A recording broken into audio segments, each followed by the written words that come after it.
বন্ধুরা, রিমি পুতুলের রান্নাঘরে সবাইকে স্বাগত। আজকে আমি বানাবো কুমড়ো চিংড়ি। কুমড়ো চিংড়ি সাধারণত খুব ভালো একটা রেসিপি, খেতে কিন্তু অপূর্ব লাগে। আর আজকে সেই কুমড়ো চিংড়ি বানানোর জন্য আমি এখানে কুমড়ো নিয়েছি আর নিয়েছি কিছুটা বড় সাইজের চিংড়ি মাছ। চিংড়ি মাছগুলো আগে থেকে কেটে ধুয়ে রেখেছি। আর এখন আমি কুমড়োটা কেটে ধুয়ে নেব। আর কুমড়োর সঙ্গে অবশ্যই কয়েকটা আলু দেব।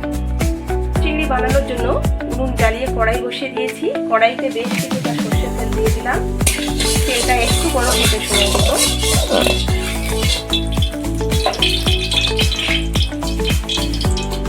এবারে চিংড়ি মাছ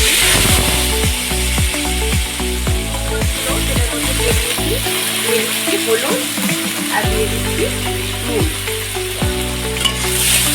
কয়েক সেকেন্ড এইভাবে নাড়াচাড়া করে ভেজে তুলে নেওয়ার পরে এখন কড়াইতে আরেকটু তেল দিলাম, দিয়ে দিচ্ছি গোটা গরম মশলা, দিয়ে দিলাম তেজপাতা, তারপরে দিচ্ছি একটা শুকনো লঙ্কা আর দিচ্ছি গোটা জিরে। ফোড়নটা কয়েক সেকেন্ড এইরকম ভেজে নিচ্ছি। ভেজে নেওয়ার পরে এখন দিয়ে দিচ্ছি এর মধ্যে একটা বড় সাইজের পেঁয়াজ। পেঁয়াজটা একটু ব্রাউন করে ভেজে নেব। একটু ব্রাউন করে ভেজে নেওয়ার পরে এখন দিয়ে দিচ্ছি গ্রেট করা আদা।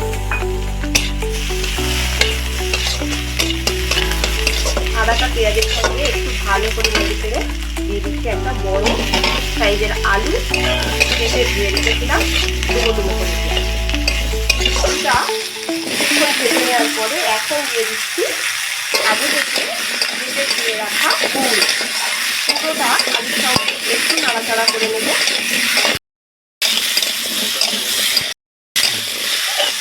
আলু কুমড়ো ভালো করে নাড়াচাড়া করে নেওয়ার পর এখন গুঁড়ো মশলা দেব।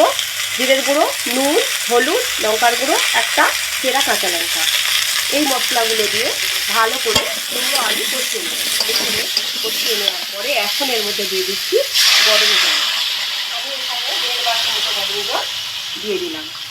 গরম জল দেওয়ার পরে এই রান্নাটা 10 মিনিট ঢাকা দিয়ে 10 মিনিট করে নিয়েছি। এখন আগে থেকে ভেজে রাখা চিংড়ি মাছগুলো দিয়ে দিচ্ছি। চিংড়ি মাছগুলো দিয়ে আবারও ঢাকা দিয়ে এই রান্নাটা 10 মিনিটের জন্য করে নেব। চিংড়ি মাছগুলো দিয়ে রান্নাটা 10 মিনিট করে নিয়েছি। এখন এর মধ্যে দিয়ে দিচ্ছি, কুমড়োতে একটু চিনি দিতেই হয়, তাই ব্যালেন্স করার জন্য চিনি দিয়ে দিলাম। আর দিয়ে দিচ্ছি গরম মশলার গুঁড়ো। এখন রান্নাটা পুরোপুরি কমপ্লিট। এবারে নামিয়ে নেব। তো বন্ধুরা, তৈরি হয়ে গেছে আমার আজকে অতীব সাধারণ একটি রেসিপি কুমড়ো চিংড়ি। ভিডিওটি পুরো দেখার অনুরোধ রইল।